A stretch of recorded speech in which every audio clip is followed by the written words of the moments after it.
with Lesson 7, and that's Chapter 6, which we have titled Completing the Wall.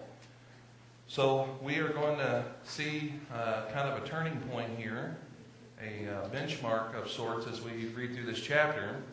Again, it's very interesting to see what happens historically in and around this. So, all right, now, when all else fails, turn it off, turn it back on, and there we go. All right, so we begin with a devious plot. Doc Smith sets the scene. Quote, "The walls were now up. Only the doors of the gates remained to be set in place. Those open gateways were the enemy's last hope of regaining the upper hand without actually mounting a siege, which would be out of the question against fellow subjects of Persia. Having failed to intimidate the workers, Sanballat and Geshem now changed their tactics. Their strategy now became to eliminate Nehemiah." So we've seen through these early chapters, in the last couple ones, we've seen a number of plots and attacks, plotted attacks, things that they were considering doing that in one way or another, but they were always against the people as a whole. Now they've changed their tactics. Now they're coming after Nehemiah individually. And so probably throughout this, maybe they underestimated his leadership, but now they realize that he's a good leader. And he's getting the people through, and they're staying motivated and on task despite the hardships and also the threats.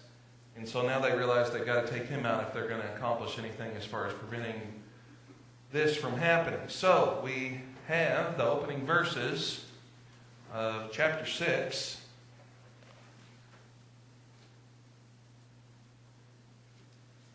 Verses 1 through 4. "Now it came about, when it was reported to Sanballat, Tobiah, to Geshem the Arab, and to the rest of our enemies, that I had rebuilt the wall, and that no breach remained in it, although at that time I had not set up the doors in the gates, that Sanballat and Geshem sent a message to me, saying, 'Come, let us meet together at Kephraim, in the plain of Ono.' But they were planning to harm me. So I sent messengers to them, saying, 'I am doing a great work, and I cannot come down. Why should the work stop while I leave it and come down to you?' And they sent messages to me 4 times in this manner, and I answered them in the same way." So Sanballat and Geshem send word to Nehemiah that he should meet with them to discuss their differences. So they're saying, let's put all this other stuff behind us. I'm sure the letter read something to the effect of, we have so much in common and we're neighbors. Let's come and see if we can compromise and find all these things and come together and be good neighbors. Well, Nehemiah, one way or another, is aware of their true intentions. They sought to lure him out in order to kill him. Now, on our last page of your lesson, we have a number of questions. So we're going to answer these questions as we go through here at different points as we come across. The first question that we see here, it says, what are some possible explanations of how Nehemiah was aware of the plot to kill him? How was he aware? Okay, so maybe God revealed it to him. Maybe again they had somebody on the inside. Is there any other possible? Could very well be. It could very well be that he had a gut instinct, that he had that he knew of their character and likely what they would do to him, about what the possibilities were, and maybe he learned later that was what their real intentions were. Well, they failed to stop him up to this point. Right. Yes. So it does make you wonder. There are a number of possibilities that he could come to this knowledge. But it would not surprise me if it was just out of his discernment and wisdom that he was able to say, this smells to high heaven. Steve? Earlier here it talks about the people building walls, told they were carrying a weapon with them while they worked, so they were ready for attack at any time, so we kind of after the walls built, see the safety and the one. Right. Yeah, so it could be very foolish. Yeah, it could just be that he realized that he would be putting himself in a very compromising situation if he were to go out to this plain. And just the name of the plain is trouble enough, right? Oh no! No, I'm just kidding. That's bad. The plain of oh no. Ono? Oh no? Uno? So, now, this is interesting. Smith explains the significance of the suggested meeting place. His enemies, quote, his enemies invited him to meet with them at Kethrim in the plain of Ono, 27 miles northwest of Jerusalem and an equal distance from Samaria. The plain was outside of Jewish territory. The plain of Ono bordered on the districts of both Samaria and Ashdod. Since both of these were hostile regions, the plain reeked of treachery.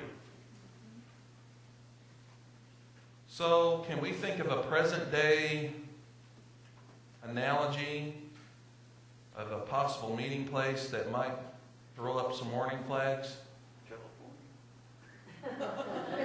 California. What? California? Hostile. Yeah, let's say that the White House got a phone call and said, we'd like to meet you just outside a house here in Pakistan or Afghanistan or, maybe, yeah, just, would it be wise to set foot on the ground in those circumstances if you were? No. Now, it was outside of Jewish territory, so let's say, do you think they just were going to lure him out there and kill him and then just say that they take responsibility for his death? What would they have said? What? Okay, maybe they could make it look like that there were some other enemies or maybe something. What else could they claim since he was outside of Jewish territory? Natural causes. I think they made a mockery out of it. Okay. That's what they would, more than likely, they would kill him, cut his head off, and Possibly. Was he still under any production? See, yeah, if you remember, this whole area, the whole known world at this time in that area is under whose rule? No. We just read it a second ago. They couldn't conduct a siege because it was what? Who? Still under Persian influence, Persian power. Artaxerxes and the Persians are still in power. So they are subjects of the king, even though they've been allowed to go back. If you remember, it was either Tobiah or Sanballat I that was an appointed governor from the Persian. That was he was doing his thing in Samaria, right? And so they're still under the power there. So if Nehemiah ventured into enemy territory, hostile territory, could they not claim that he came there to attack them and they just had to take him out? I mean, why was he coming into our territory? See, if he was still in Jewish territory and they came to him, whose jurisdiction now? I mean, what does it more likely look like? That they're invading or doing something. So it's just outside of Jewish territory, 27 miles northwest. And so now they could say that he was coming as a sign of aggression and they needed to do something. So it just reeked of treachery. And so whether it was divine intervention, good sense, gut feeling, a spy, he knew that he ought not go. And so he says, his response is, why should the work stop while I leave it and come down to you?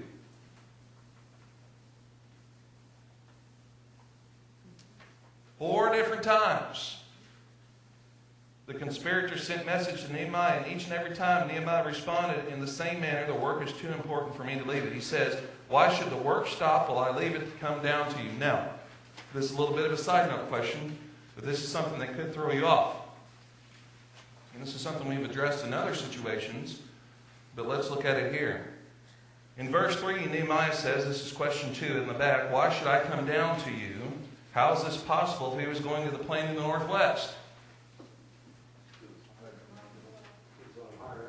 Okay, so this is one that we've talked about before, but this comes through again. If we impose our Western mindset and the way we talk about things, if we're going, this is one thing that drives me nuts too, and some of you probably this way. If someone says that they're going up to Louisville from here, I'm like, down. Yeah, or you're going up to Indianapolis, well, I can buy that. Yeah, but that's the way we think. You know, we've talked, so here we have another example. When they say coming down, Jerusalem is on a hill. It's on an elevated plateau, right? And so when he says come down, he means he's coming down into the plain. So that's something hermeneutically that could throw you off and say, well, the Bible's incorrect. Look, here it says he's coming down. Well, we're talking about elevation, not directionally north, south, east, west. Wouldn't he be coming up to them? No, he wouldn't. So, 4 different times the conspirators sent message. 4 times. Now, the plot thickens. Let's look at verses 5 through 9. 5 through 9.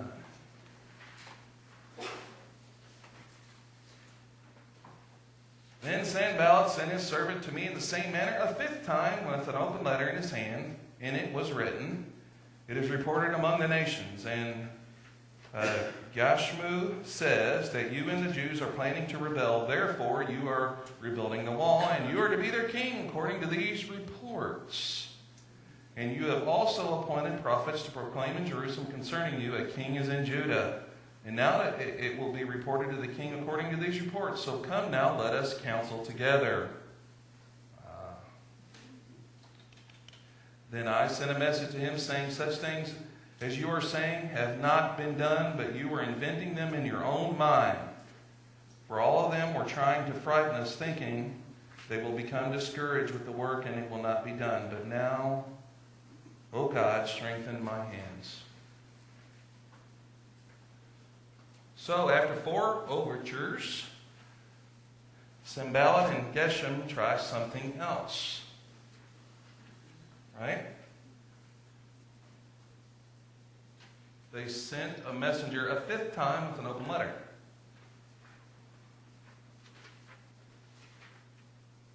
Now the first 4 times, the first time they sent a message, right? He said he sent a message, right? Then he said that, would this be a 6th time? Did my math get out of hand here? So yeah, this would be the 5th time. So 4 total. So they did a total of 4 overtures. Yeah, okay. And so the 5th time that they come with an open letter, why would he say that he came with an open letter? What is that? Why would he include that? What is that? First of all, what does it imply about the first 4? What's that? They were sealed, secret. They were sealed. Now with an open letter. That's for everybody. Ah. See, when they making their journeys to come and bring this message, the messengers, since it is not sealed, then who can see it? Anybody. In fact, you think Geshem and Sanballat said, make sure along the way you let as many people see this as possible. Yeah. See, we think that all the stuff that we see in the news and all the things we think are going on, and you might watch television shows. We're watching one now called Designated Survivor. Anybody watching that? Oh, yeah. It's on tonight, right? Yeah. It is. What was the deal, though, with having 3 months from December to March with nothing? We need to send a letter to them and tell them to keep. It started last week. I know. 3 months without, from the winter finale to this one, that's too long. It's not right. So anyway, you can edit that out. All right, so there's all these things politically that are going on and backroom deals and all this kind of stuff, and we think, well, this stuff's been going on forever. Pressure, this kind of stuff. I mean, it takes different forms these days, but it's the same kind of things going on here. This is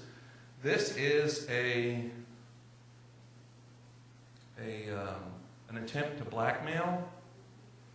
This is an attempt to scare tactics and all these kind of things. And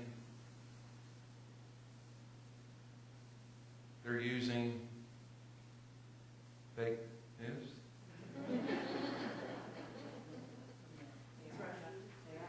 Stuff that's manufactured. Or maybe there's just a teeny sliver of something that might be true, and then it's pumped up and elevated and turned into something. Well, we heard that you want to be king. He's turning stuff that's still a doubt on him. Oh yeah. So this is a whole big power play here, and they're using all kinds of tactics using the power of the Persian king to influence him to do something. Rob, you have a thought? Oh yeah, that's exactly what it is. It's propaganda. Now, we're going to have another question here in a minute. Now, this is all very interesting stuff. The content of the letter was a ploy to get Nehemiah to buckle. His enemies devised a letter which accused Nehemiah of plotting a power grab and rebellion against Persia. Now, what was Nehemiah's response? Now, I think this is interesting because I got to thinking about this. They tried this because they thought this would work, right? And it's a pretty good plan, isn't it? Because they've got this open letter. They've seen, I'm sure by now, words spreading, all this kind of stuff among the people and any of the surrounding nations that saw this open letter. So there's a possibility that this could have worked. So what was his response? He vehemently denied the charges as being the invention of Sanballat's mind, and he prayed, "Oh God, strengthen my hands." Now, my question to you, which is our number 4 on our back here, because we answered number 3, why did Nehemiah record the 5th time a messenger came to him that he brought an open letter? Number 4, what was it about Nehemiah that he could simply deny the accusations and continue the work? What enabled him to thwart this attack? Think about this.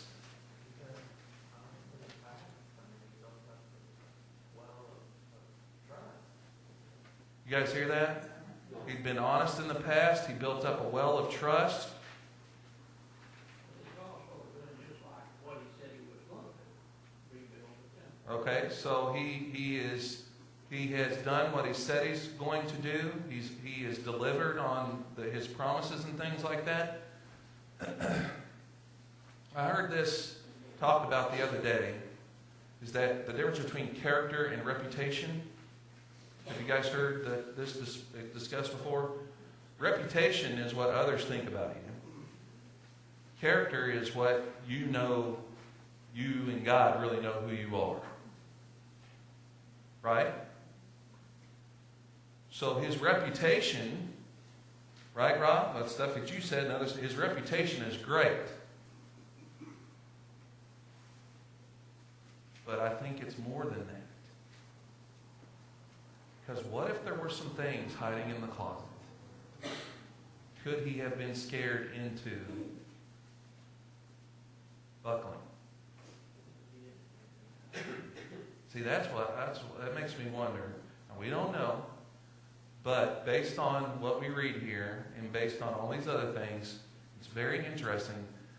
I lean towards the fact that not only was his reputation stellar, but I think he was squeaky clean.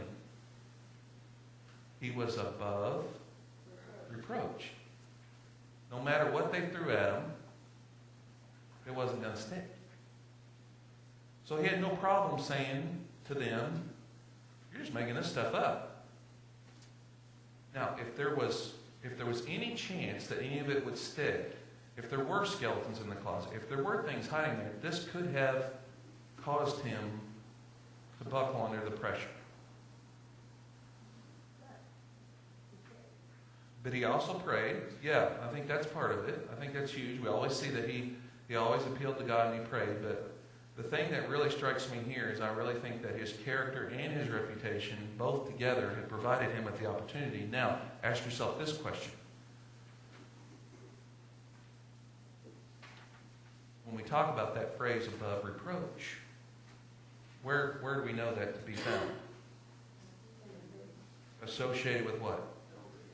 Elders and deacons, and obviously anybody that's in a leadership position in the church.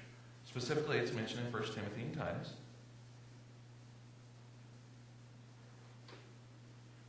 It says that a man must be of good reputation. But that's not enough. Right? He must be completely above report. There can't be all things that are hiding that someone, if they knew about, could use to manipulate that individual to do things that would be wrong in leadership. And so I think what we have here is we have a man who is above reproach. When you exhibit the kind of courage for the Christians to exhibit, when you have the kind of reputation that Christians should have, Right.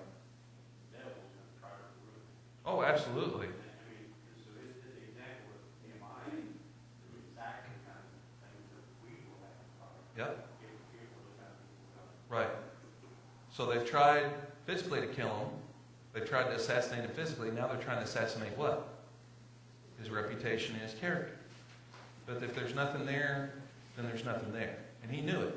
So he's able just to say, you're making stuff up, and move on. Something tells me he didn't lose a whole lot of sleep over this.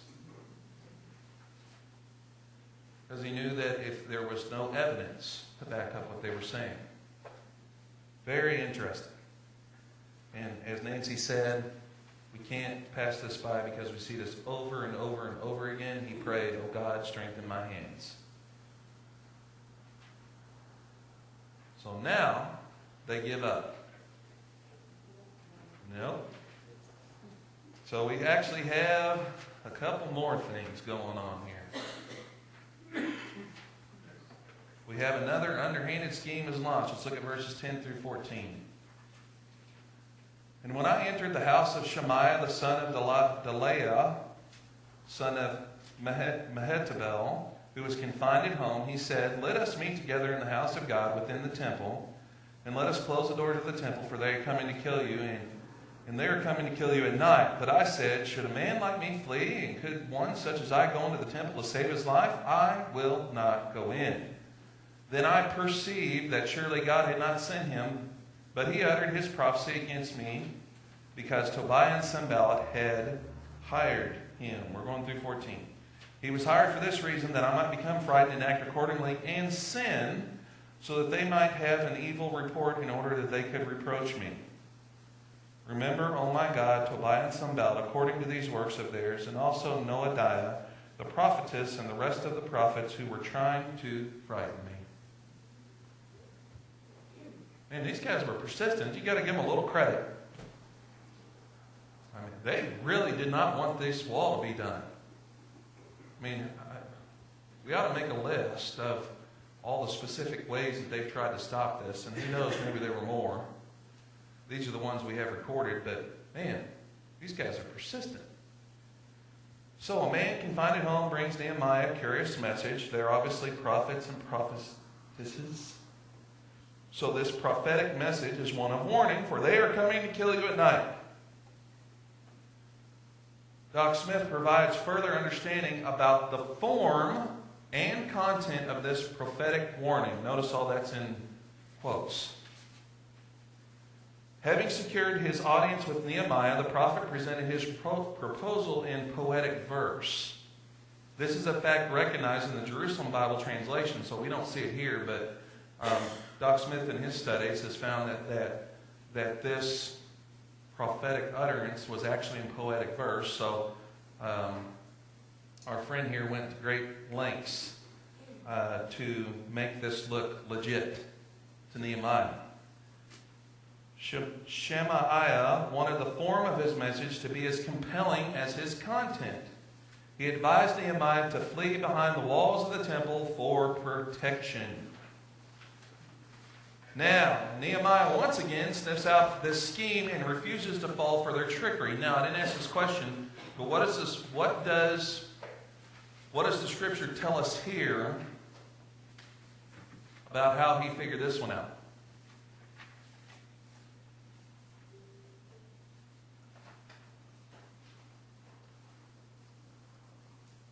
He perceived it. So what does this tell us?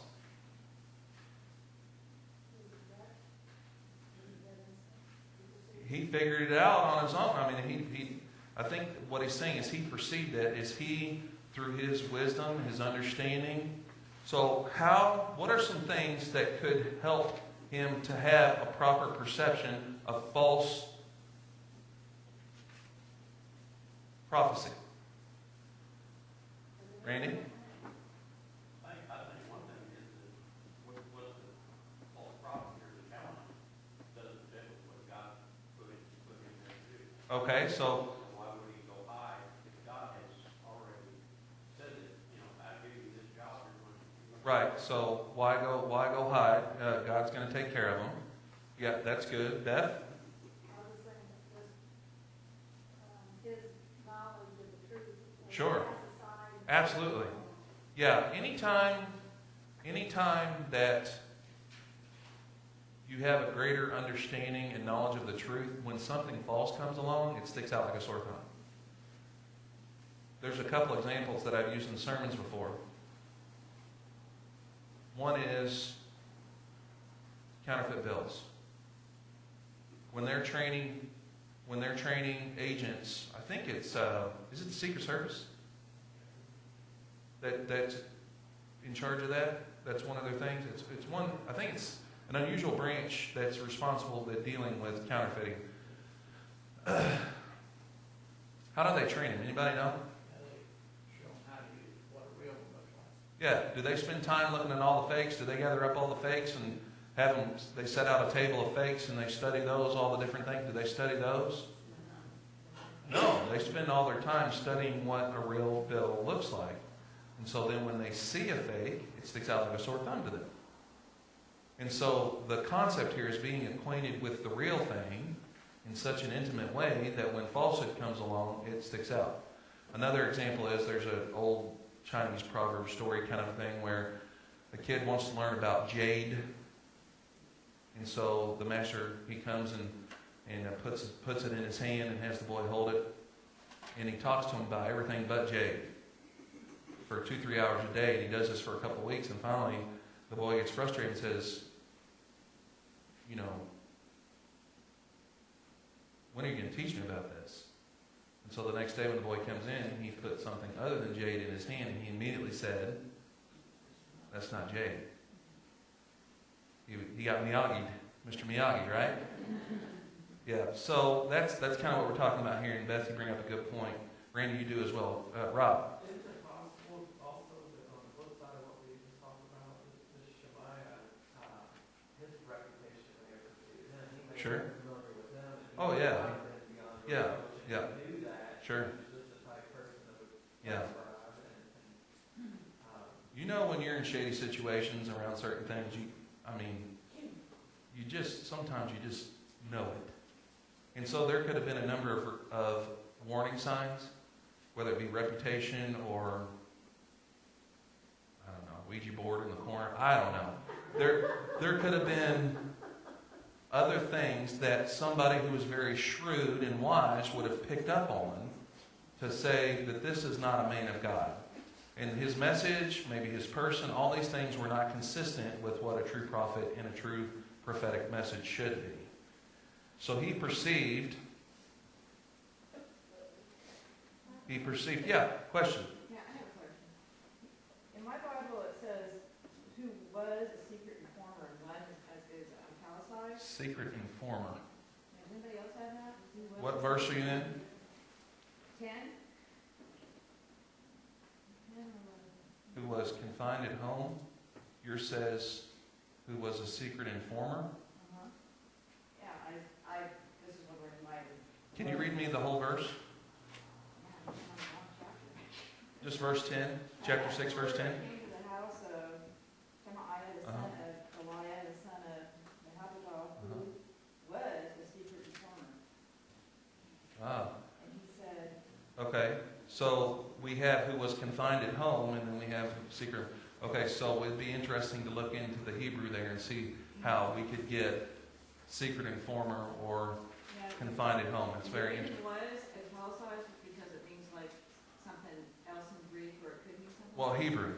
Okay. What that would mean is that that's a word that's provided there to give us understanding in the English, because there's not a really good Okay. Hebrew word to connect. Gotcha. May I ask what translation you're using? New King James Version. Okay. All right. So it'll be interesting to have a look at that in the Hebrew and see what word we're really talking about there. Okay. So that's the Hebrew word in Strong's when you looked it up. So that would be confined, like shut in. So My footnote says shut up. yeah. So it'd be interesting to see what to do a full word study there and see how they came up with that. But either way, that might give us a little more understanding as to why he knew that he was shady, but he did perceive it. So now here we have, he sniffs us out and refuses to fall for their trickery. He offers two interesting reasons why he would not go into the temple. I will not go in. Should a man like me flee?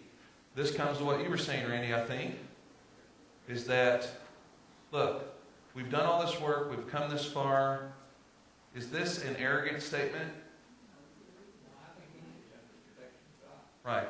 Should a man like me flee who is under God's good graces and protection right now?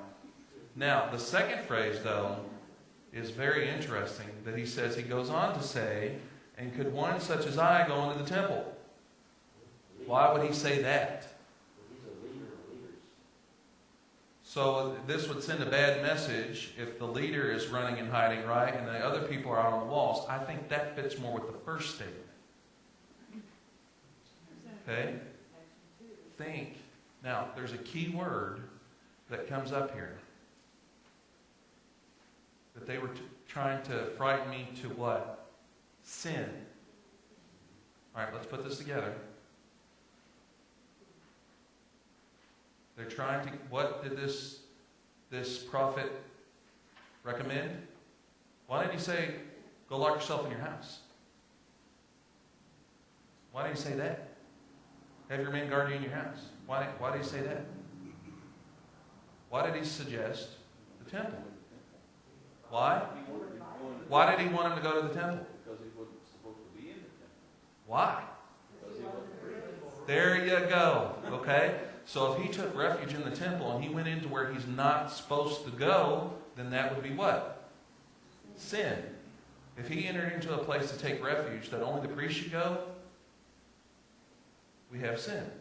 Now, it might be sin as well for being a coward and selfish. Do we have any other record of anybody in the Old Testament that should have been out with and wasn't? And where did that lead? Oh boy.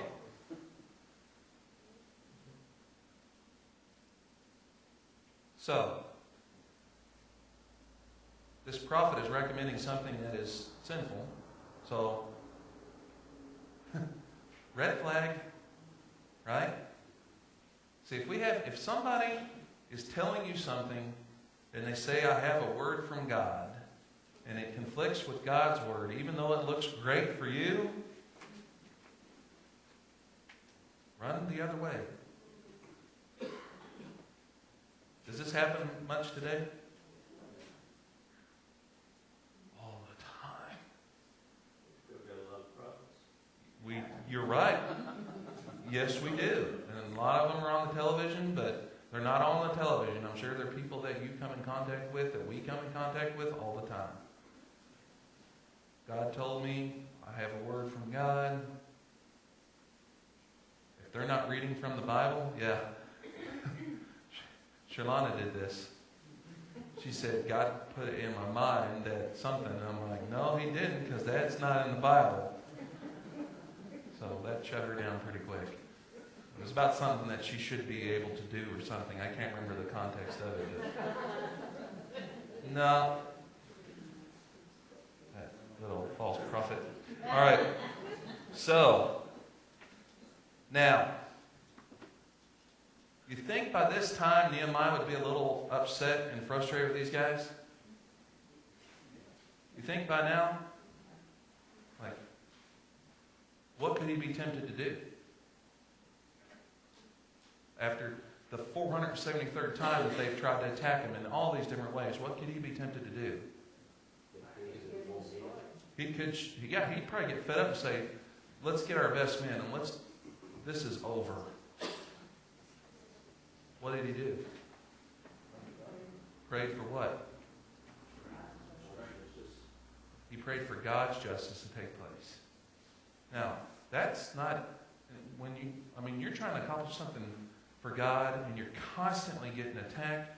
Your character, your reputation, your life, your people's lives, all these things, you'd think at a certain point that would cause someone to break. Again, he prays and asks for God to take care of the matter, for God's justice to come through. And so that's just an extreme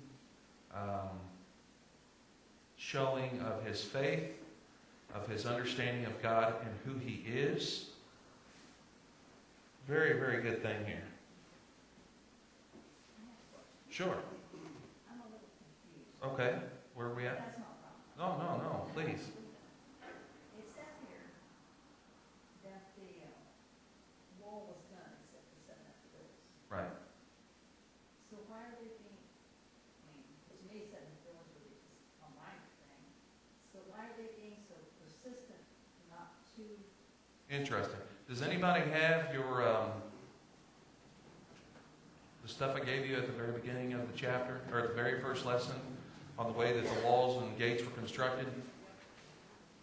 So if you refer back to that, you can understand and see there that the gates, that they are an elaborate system of closure. Now, if you can remember, how did the Persians take out the Babylonians? Because somebody forgot to do what? Close one gate. Yeah, the water gate. Two words. Yeah. So there's still an extreme, they're closer to being able to protect themselves and be able to, but once the gates are up, it's over. If you guys have ever seen any old like movies that, where you would have a castle or a fortress or something like Lord of the Rings. I remember one of the movies, I think it was Two Towers. And that was the whole thing, is they had to keep this one gate from being breached. Otherwise they'd be overthrown. Doesn't it seem though, from all of this, that it's pretty obvious that even when the walls were down, these guys are kind of cowards to attack that on. Oh yeah, they were either going to sneak attacks or... Everything's going to be kind of... Not to mention how Persia is going to perceive this. Because they're ultimately still in charge. Because if they get upset about what's going on amongst their people, about the ones that then they might come and smack them down. Because they're ultimately still the ones in. More so, yeah. Yeah, it makes you do wonder if they really would have attacked. But yeah, this is more mind games and political propaganda, and you're going to see that they even kept on with it. So, great question. I'm glad you asked that. So, we have Nehemiah in verse 14. He appeals. Now, in verse 12, we've heard about Sanballat and Geshem. Sanballat and Geshem through this whole thing. Then it says Tobiah and Sanballat, right? In verse 12. Why is Tobiah listed first here? What do you think? Important. he's most likely the one who instituted this wave, this scheme, that he's the one that paid the money and all this kind of stuff. It's most likely that Tobiah is the one that, along with Sanballat here. Sanballat's in the middle of all of it. Weasel. But Tobiah and Geshem, the other guys, so most likely Tobiah is listed first here because of that reason. So now, we go to verses 17 through 19. Would somebody read those for me? We're going to skip a couple verses, but somebody read 17 and 19, please. As also in those days letters went from the nobles of Judah to Tobiah, and from Tobiah's letters came to them. For many, you want 19 or you want 18 as well? Through 19. Okay. For many in Judah were bound by oath to him because he was the son-in-law of Shechem, or Shechem, the son of Arah, and the son of Jehon, had married the daughter of Meshullam, the son of Berekah. Man, thanks a lot. You're welcome. I forgot all those names right there. Again, it's never Fred and Mary. It's always all these names. Moreover, they were speaking about his good deeds in my presence and reported my words to him. And then Tobiah sent letters to frighten me, along with whoever those other people were. Now this is all them, the Smith family. So here we have it again. Another thing going on. This has probably been going on all along. Another PR campaign and continued scare tactics. Tobiah, one of the main antagonists, was related by marriage to one of the leading families in Jerusalem. He used this relationship to manipulate the Jewish people and curry favor with them, even as he attempted to prevent their work from continuing. Ooh. Now, think about this. You're Nehemiah. You've had to contend with the nobles. Now, if you recall, when we were going through our list of the workers, you remember there was a certain group at a certain point that was like, nah, we're good. You guys can handle it. Some of the nobles. I wonder if it's the same ones. Because Tobiah has convinced this group that what? What has he convinced them of? He's good. He's a great guy. He's just full of good deeds. When all along, what's happening? He's trying to take them down. Now, Nehemiah knows firsthand of all the different things that have happened, and he has to listen to this group of people tell him how great Tobiah is. Ooh, ooh, ooh. You think that would be hard to listen to? I wonder how he handled it. I wonder if he just confirmed it. Yeah. I don't know. It makes you wonder if he just took it and said, believe what you're going to believe about him, that kind of thing. He had some very difficult dynamics in place. So there's a letter writing campaign, another PR campaign that's going on about propping up Tobiah and how great he is and all these different things. And all along he's trying to take him down. And in the same time that he's writing letters to Nehemiah to threaten him and to stop. So he had convinced these nobles that he was on their side. The people were actually trying. All right, hold on a second here. I changed this in some. Yeah, they people is not proper grammar. The people were actually trying to convince Nehemiah of Tobiah's good deeds. His main method of manipulating them was through the use of letters. He used this pipeline of information to also gather intelligence on Nehemiah. Okay, so this whole espionage thing is going both ways, it seems. To gather intelligence on Nehemiah and the people's efforts. While Tobiah was sending letters to the nobles, he was also sending letters to Nehemiah in order to frighten and intimidate him. So this likely was going on all along. Now to the good verses. Tina, you asked a question 3 or 4 weeks ago. This is your answer. Verse 15. So the wall was completed on the 25th of the month Elul in 52 days. What's the Well, if you remember our calendar, okay, so it's 52 days from when the work started. You guys remember what month the work started? Right, because we said it was around, yep, remember that? And so we've had 52 days that have passed. So actually, Smith has got it nailed down here pretty specifically according to his. So it's according to this calendar. You should have the information about the calendar in your other lessons about which month this is. But Smith actually has it pinned down to this. Yep. Yeah. He sums up these important verses. Oh, we didn't finish. We didn't finish. In 52 days. And it came about when all our enemies heard of it, and all the nations surrounding us saw it, that they lost their confidence, for they recognized that this work had been accomplished with the help of our God. Highlight that verse right there. That might be the most important verse in the whole book if you have it in mind. That's huge. Beautiful verse. These two together. So, after 52 hectic days, on the 25th day of Elul, he has it pinned down on October 2nd, 445 BC, the wall was completed. Thus, within 10 months from the time that after he had heard of the plight of Jerusalem, Nehemiah had finished his commission to rebuild the wall. Now, let's soak that in for a minute. It's remarkable. Yeah, really just remarkable.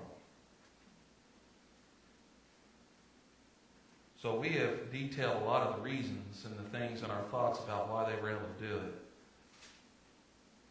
In verse 16, Nehemiah simply says, it was with the help of our God. He didn't say, he could have taken a lot of credit here, couldn't he? And he could have even given credit to the people there as well. He simply gave credit to God. Now, Smith, in his book, he offers 5 reasons why the work was completed in such a quick fashion. We saw this a couple times. The people had a mind to work. That's huge.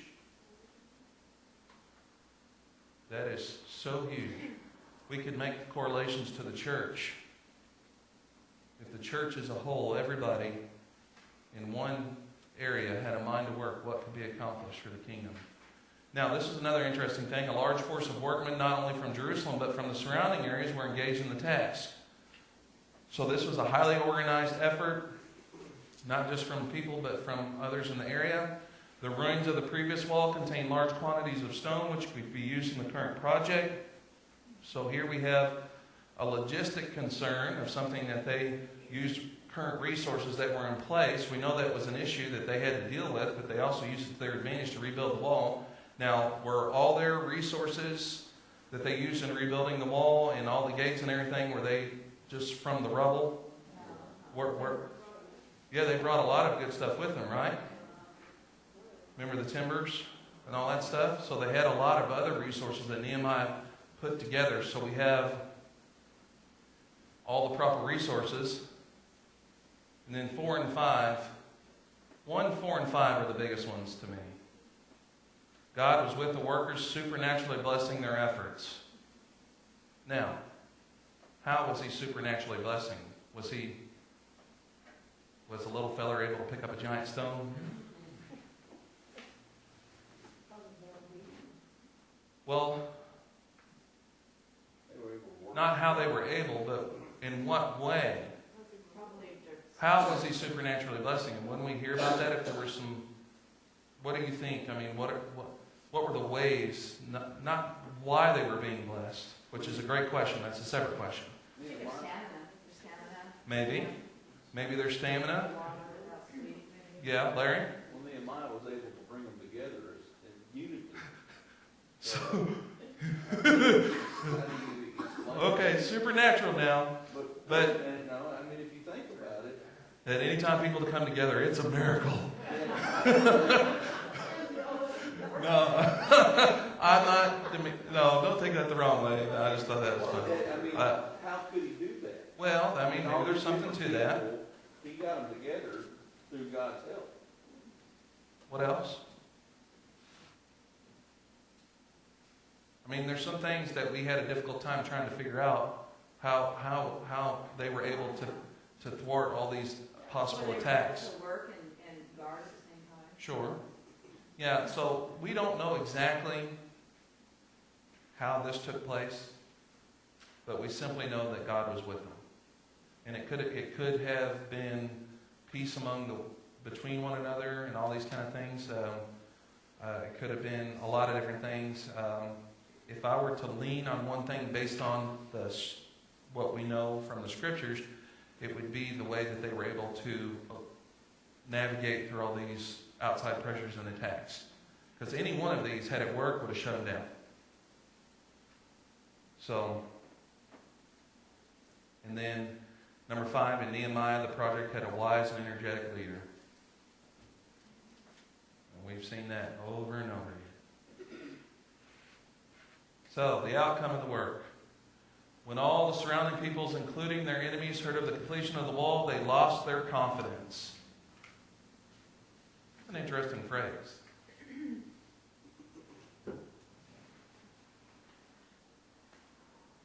Why? It says all the peoples. What's that verse say? When all of our enemies heard of it, and all the nations surrounding us. So it's not just the enemies, it's all the other nations. Why? And it says they all lost their confidence. If you weren't an enemy, if you were just a surrounding nation, why would you lose your confidence over something like this? Just somebody else setting up their wall, what's the big deal? We have to recognize that it took more than just human people doing it. Right. It was an intervention by God. Okay. To have it done. All right, so that's what it tells us, is that they realized that they did this with the help of our God. Now, why would that cause someone who's not an enemy to lose their confidence? They lost confidence in their God and what they were worshiping. And that causes you to lose confidence in what you're following as your life's Sure. goal. So your worldview gets crushed. Right. Yeah, keep following that train of thought, because I think you're right. Randy, did you want to add to that? Additionally, many of them root in history. There you go. That's part of it. Surely, I think that's part of it. Now, if we know about the history and what you're saying, I think those things work perfectly together to give us a reason why. If it was of the help of their God, of our God, and our God is not the God of the Jews, might that mean we're in trouble? Are we going to be judged? So there's a lot going on here with that statement. Not only their enemies, but even the ones who were not actively engaged against them, now they realize, Houston, we have a problem. Because they've seen with their own eyes now something that, how in the world did they do this? It had to be because of their God was with them. So, Nehemiah records the main reason why the people lost their confidence. Their enemies realized that the work was completed with the help of our God. When God's people work together according to God's plan to accomplish great things, then those who witness these things have no choice but to realize God's power and greatness. God rightly receives the glory He deserves.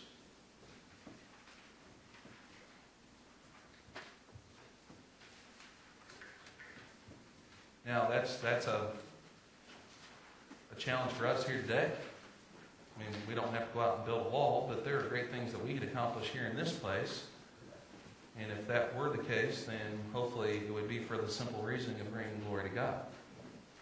Hopefully that it would bring Him glory, and that would be our motivation.